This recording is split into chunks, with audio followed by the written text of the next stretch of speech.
नमस्कार दोस्तों, कैसे हैं आप सभी लोग। आई होप आप सभी लोग बहुत अच्छे होंगे।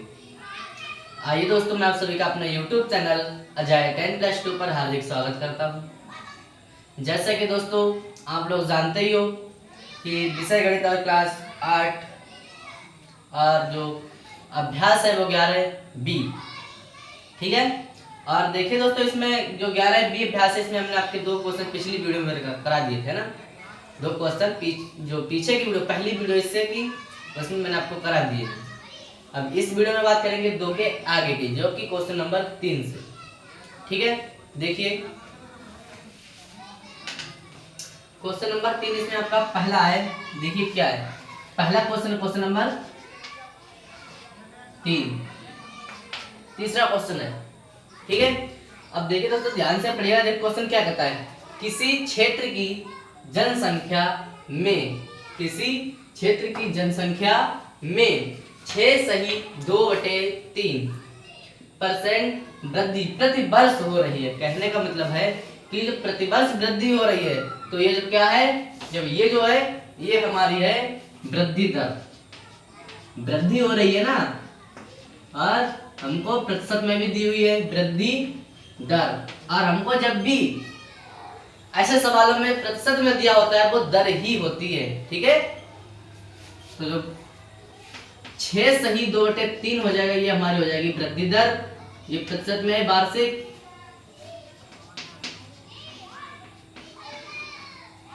इसके लिए ऐसा लिखें, इसके लिए सरल कर लें इस तरह से, 6 18 और 2 ऊपर जा रहे जुड़ जाएंगे 20/3, ठीक है। अब देखिए, अब एक चीज ध्यान से देखिए, पहले इसे लिख लीजिएगा सही से वार्षिक में, ठीक है। अब ध्यान से देखिए क्या कहता है कि 3 वर्ष बाद वहां की, 3 वर्ष बाद वहां की जनसंख्या कितनी होगी। 3 वर्ष बाद वहां की जनसंख्या कितनी होगी, है ना। देखिए कितनी होगी, 3 वर्ष बाद जनसंख्या उसकी कितनी होगी। तो सबसे पहले देखिए 3 वर्ष बाद, तो समय हो जाएगा, जिसे एन से नोट करते हैं, ये भी ध्यान रखो, ठीक है। क्योंकि सूत्र आएगा, इसलिए इसके लिए आप क्या करते हैं, एन से करते हैं। क्या है, 3 वर्ष बाद, 3 वर्ष, ठीक है। अब देखिए, अब 3 वर्ष बाद यदि भागी वर्तमान जनसंख्या कितनी, जो वर्तमान होती है ना ये, और पीछे की बूझता है, तो ये निषेधन होता है, ठीक है। अगर बाद की बूझता है तो ये मूलधन होता है। हमसे क्या कहता है कि 3 वर्ष बाद जनसंख्या कितनी होगी, 3 वर्ष बाद आगे कितनी होगी ना, तो इस समय ये जो है ये होगा मूलधन पी, मूलधन, जो कि पी से नोट करते हैं। अब देखिए कितना है, 33,750, यही तो है। देखिए ये हो गया, और कुछ दिया हुआ है नहीं दिया हुआ है। इसमें ज्ञात क्या करवाता है, मिश्र धन। सभी मिक्स बोलता है कि जो 3 वर्ष में जितनी भी जनसंख्या बढ़ेगी, तीनों वर्ष की मिक्स करके एक जनसंख्या अपने को बताना है कि 3 वर्ष में कितनी जनसंख्या बढ़ेगी, तो वो इसमें जोड़ के, तो हमसे कहता है कि कितनी होगी, तो हमको सभी बतानी है 3 वर्ष बाद की जनसंख्या। कहने का मतलब है कि अभी इतनी है और 3 वर्ष बाद कितनी होगी। तो देखिए सूत्र लगाएंगे, ए बराबर फिर ब्रैकेट 1 + r/100 और होल पावर n। ये हमारा मिश्रण का सूत्र होता है, कई बार बताया है ना, बताया कई बार बताया। तो देखिए ए बराबर P कितना दिया हुआ है, कितना, ब्रैकेट में 1 + r कितना दिया हुआ है, 20/3, तो 20/3 और गुणे में नीचे कितना दिया हुआ है, 100। जो बट्टे में होता है बट्टे वाले को नीचे लिख लेते हैं, ठीक है, इतना ध्यान रखना। होल पावर जो n कितनी है, वो 3, ठीक है, अब देखिए ध्यान से, अब क्या करेंगे, अब कुछ नहीं करेंगे, देखिए अब पहले इसके लिए हल कर लेते हैं। देखिए 20 से कम 20 आ जाएगा, ठीक है, 20 पंजे 100 आ जाएगा। अब इसके लिए इस तरह लिख लेते हैं, ए बराबर 33,750 ब्रैकेट में। अब देखिए 3 पंजे 15 हो जाएगा, ये तो इसके नीचे की बात है, 3 पंजे 15। अब 15 एकम 15 और एक ये हासिल वाला जो बचा हुआ, हासिल वाला इसका नहीं, हासिल तो जोड़ में होता है ना, तो जोड़ेंगे, इसके लिए भी जोड़ेंगे, ठीक है। तो 3 पंजे 15, 15 एकम 15 और एक ये जुड़ जाएगा 16, तो 16 बटे कितना हो जाएगा 5, 16 बटे 5,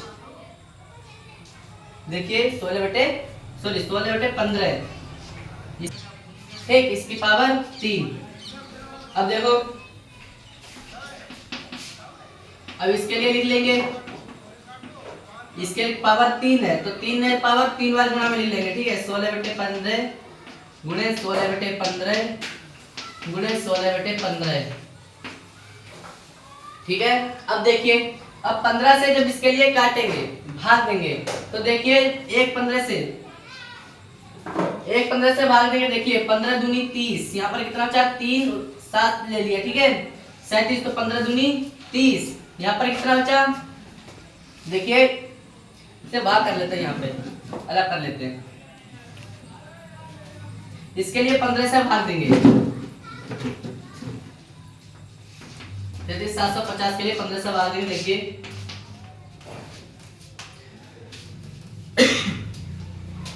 या हम इसका क्यूब निकाल लेते हैं, पहले इसका क्यूब निकालेंगे, हो सकता है इसके संख्या के इसी तरह आया, जो संख्या इसके करीब की आया तो हम देख सकते हैं ना, या इससे विभाजित होने वाली है, तो इस तरह से देख, जैसे पहले क्यूब निकाल लो, 15 का जो स्क्वायर होता है वो कितना होता है, सभी को पता है 225,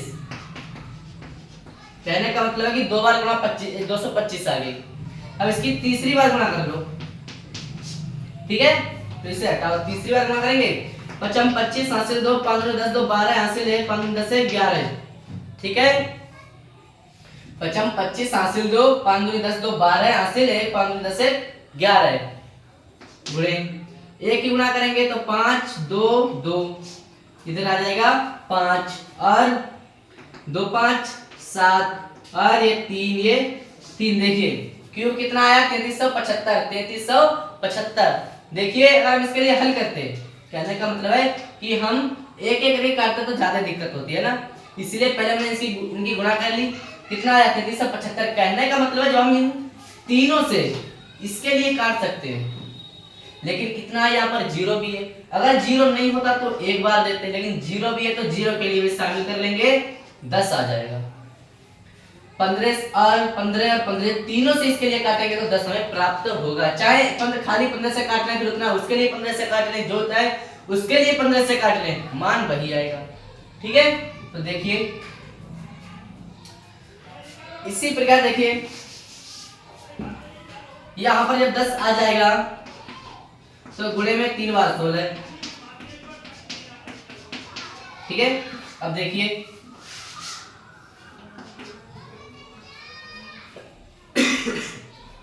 अब देखिए 16 की वो 3 बार गुणा करनी है, 16 की 3 बार गुणा करनी है, तो देखिए कैसे करेंगे। सबसे पहले यहाँ पर देखिए 16 की 3 बार गुणा कर लेते हैं, 16 और 16 की गुणा करेंगे, 6 36 हासिल 3 6 6 3 9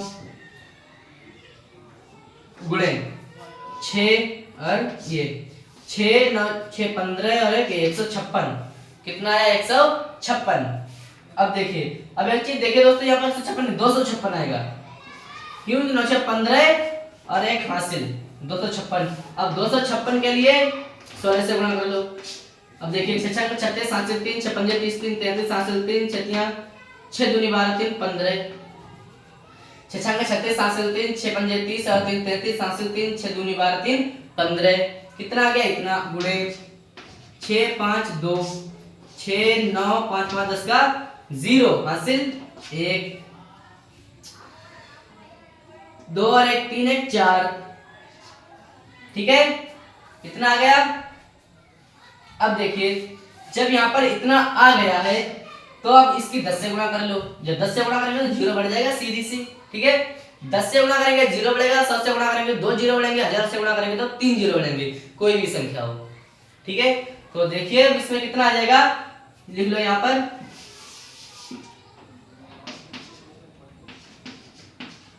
40 96 0, ये आ जाएगा।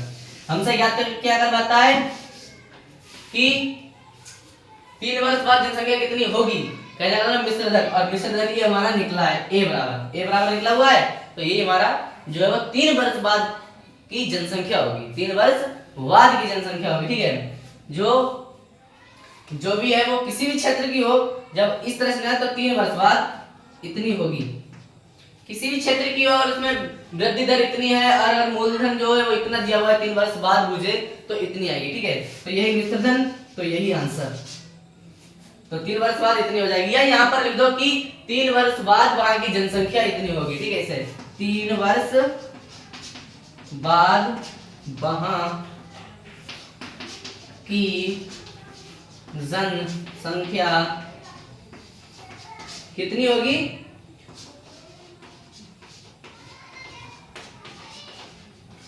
40,960 होगी। 3 वर्ष बाद वहां की जनसंख्या 40,960 होगी। ठीक है, यही आपका आंसर हो जाएगा। इसी प्रकार चलिए दोस्तों क्वेश्चन नंबर 2 की तरफ। देखिए क्वेश्चन नंबर 2 क्या है।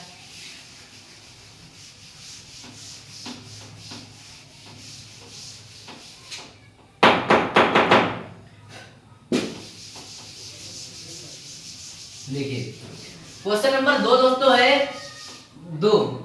तो यहाँ पर ये मूलधन जो भी हमको दिया हुआ लिख लेंगे, इसमें मिटाएंगे नहीं, फिर यही चीज लिखनी होगी जो हमको दिया हुआ। ठीक है, तो देखिए देखते हैं क्या क्या दिया हुआ है, क्या निकालना है। वृद्धि दर देखते हैं, दी हुई है नहीं। किसी मशीन के मूल्य में, किसी मशीन के मूल्य में 12% वार्षिक दर से अवमूल्यन होता है। अब देखिए दोस्तों, सभी में कहीं वृद्धि हो रही थी या इतने वर्ष का चक्रवृद्धि ब्याज निकाल दिया ऐसा कहता था, लेकिन इसमें क्या अवमूल्यन हो रहा है। जिससे किसी भी सवाल में अगर कहता अवमूल्यन हो रहा है तो कहने का मतलब है कि घट रही है। अवमूल्यन, ये जो अवमूल्यन है ये इसका मतलब होता है घटना, घटना। अवमूल्यन तो घट रहा है। ठीक है, जब ये अवमूल्यन होता है तो यहाँ पर दर तो वही रहेगी। ठीक है, वृद्धि दर नहीं होगी क्योंकि घट रहा है तो अवमूल्यन दर होगी। जब अवमूल्यन दर है तो यहाँ पर लिखेंगे 12%, तो दर तो ये हो जाएगी वार्षिक है। ठीक है, वार्षिक। देखिए चाहे यहाँ पर लिख ले अवमूल्यन दर, अवमूल्यन दर या खाली दर लिख ले कोई दिक्कत नहीं, लेकिन वृद्धि दर नहीं लिखेंगे क्योंकि यहाँ पर अवमूल्यन हो रहा है तो वृद्धि दर कहां से आएगी। ठीक है, अवमूल्यन होता है यदि मशीन का वर्तमान मूल्य इतना है। वर्तमान मूल्य क्या होता है, पी मैंने आपको कई बार बताया। ठीक है, जब वर्तमान मूल्य, अब देखिए वर्तमान मूल्य पी होता है लेकिन हर जगह नहीं, जैसे कि इस सवाल में नहीं होगा। क्यों, देखिए अवमूल्यन होता है यदि मशीन का वर्तमान मूल्य इतना है तो 2 वर्ष पूर्व इसका कितना मूल्य होगा।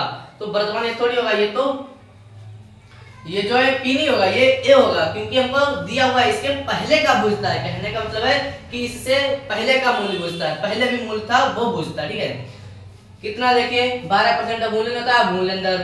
ठीक है, समय कितना दिया हुआ है देखिए 2 वर्ष पूर्व, तो 2 वर्ष। ठीक है, और मूलधन नहीं दिया हुआ है, ये हमको ज्ञात करना है। ठीक है, तो क्या दिया हुआ है, मिश्र धन। क्या दिया हुआ है, मिश्र धन। तो देखिए मिश्र धन, इसे ऐसे नोट करते हैं, ये भी जान लो। कितना दिया हुआ है, 29,040, ये तो दिया हुआ है। देखिए, तो देखिए ये चीज हमको क्या क्या करना है, पी सूत्र यही लगेगा, ए बराबर P bracket 1 plus R upon 100 whole power n, सूत्र यही लगेगा।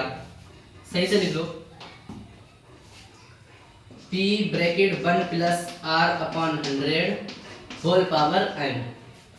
ए हमको दिया हुआ है इतना, पी हमको ज्ञात करना है, 1 प्लस आर हमको दिया हुआ है 2 वर्ष। बटे 100 एन सॉरी आर हमको कितने दी हुई है यहाँ पर 12%, ठीक है। अब और जो है एन जो है वो 2 बस यहाँ पर देखिए, ठीक है। अब देखिए 4 से इसके लिए हल करते हैं, 4 या 12 और 25 चौका 100, सॉरी 25 चौका 100, ठीक है। अब देखिए 29,040 बराबर पी ब्रैकेट 25 से कम 25, 25 से कम 25। अब देखिए दोस्तों भी मैंने आपको क्या होता है यहाँ पर अभी गलत हो जाएगा, अभी मैंने ध्यान दे दिया है, नहीं तो आगे फिर से सही करना होता है। अवमूल्यन, जब अवमूल्यन होता है तो हम यहाँ पर जो भी है वो माइनस का, देखिए यहाँ पर सूत्र रहेगा इसमें माइनस का होगा। अवमूल्यन वाला में हम सूत्र लगाते हैं माइनस वाला, जो कि यहाँ पर माइनस होता है, ठीक है। देखिए a बराबर p bracket 1 minus r upon 100 whole power n, ये होता है, ठीक है। देखिए तो यहाँ पर माइनस होगा, वृद्धि दर में प्लस होता है, चक्रवृद्धि ब्याज में प्लस होता है, लेकिन जब अवमूल्यन होता है तो यहाँ पर माइनस हो जाता है, ठीक है। तो माइनस का रहेगा। अब देखिए अब 25 से कम 25, 25 से कम 25, ध्यान रखना 25 से कम 25 और ऊपर 3 क्या है, हम हर जगह जोड़ते थे, है ना, हर जगह जोड़ते थे, लेकिन नहीं, यहाँ पर जब माइनस है तो घटाएंगे।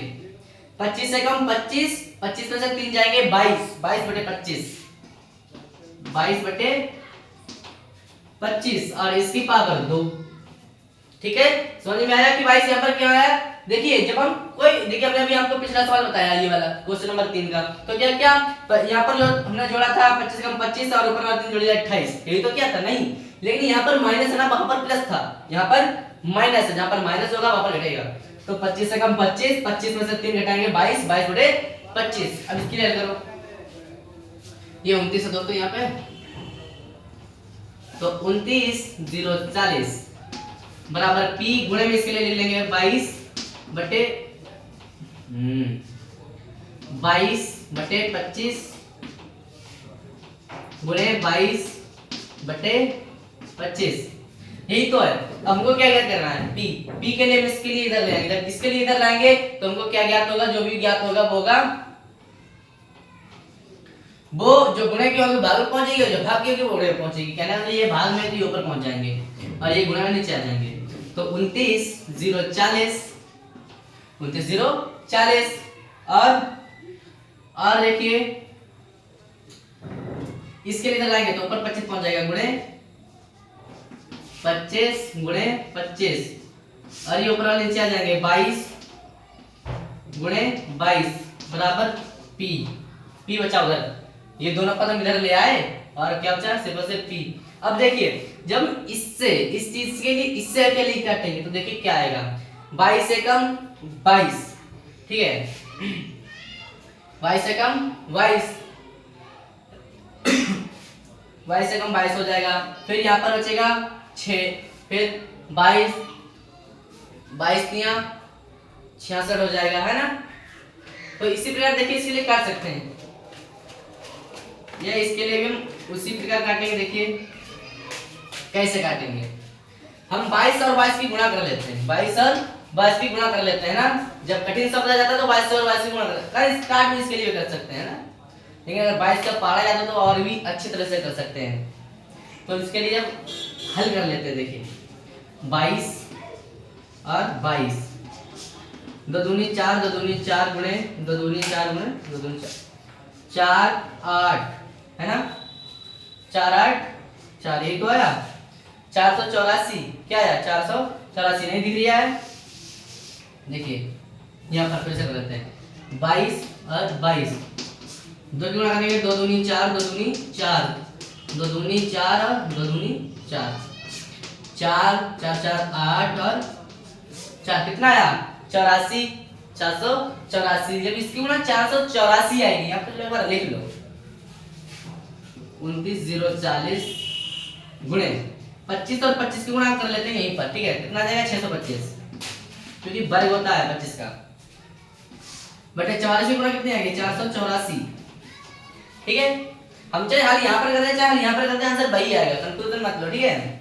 देखिए अब यहाँ पर देखिए 2 से भाग करेंगे तो 2 दूनी 4 हो जाएगा, यहाँ पर 8 हो जाएगा, यहाँ पर 16 इधर 15 हो जाएगा। ठीक है 5 से देखो, 5 से करेंगे तो 20, 5 से 40 42 और 5 चौक 20 24। 6 से देखो, 6 से करेंगे तो 6 चौक 24, 6 चौक 24। इसमें गुणा करके देखते हैं कि इसके बराबर आता है नहीं। ठीक है पहले कर लेते हैं, जब नहीं होगा तो हल कर लेंगे, भाग कर लेंगे, इसके लिए इससे भाग दे देंगे। 6 चौक 24 जब 2 जाएगा, 6 48 और 2 50 का 0 हासिल 5 हो जाएगा। 6 चौक 24 और 5 29 हो जाएगा। कितना आ गया 29 0 4, इतना आ गया। कहने का मतलब कि हम इससे लिए काट सकते हैं 6 से, इसके लिए तो इसके लिए काटेंगे 6 से, कितना आ जाएगा 6, सॉरी 484 से काटेंगे और यहाँ पर आ जाएगा 6, लेकिन 0 भी इसके लिए शामिल हो, यहाँ पर 0 बढ़ जाएगा। ठीक है तो देखिए अब 625 की जब 60 से गुणा करेंगे तो कितना आएगा 625 गुणे 60। ठीक है 600 देखिए अब कुछ नहीं है, यहाँ पर गुणा कर लो 0 0 ही आएगा। अब 6 पंजे 30 हासिल 3, अब 6 दूनी 12 3 15। ठीक है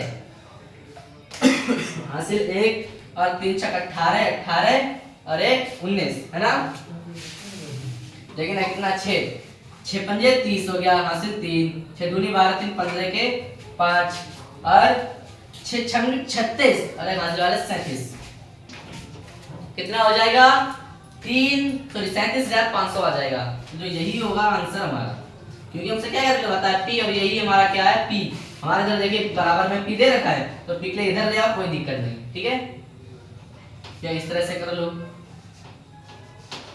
बराबर पी इसके रख लो, अगर इसके बराबर पी रखते हो तब भी वही बात, अगर पी के बराबर ये चीज रखते हो तब भी वही बात, तो पी हो जाएगा। यही हमारा मूलधन होगा। हमसे कहता है कि 2 वर्ष पूर्व इसका मूल कितना होगा, मूल्य कितना होगा, तो यही जो होगा वो हमारा 2 वर्ष पूर्व मूल्य होगा।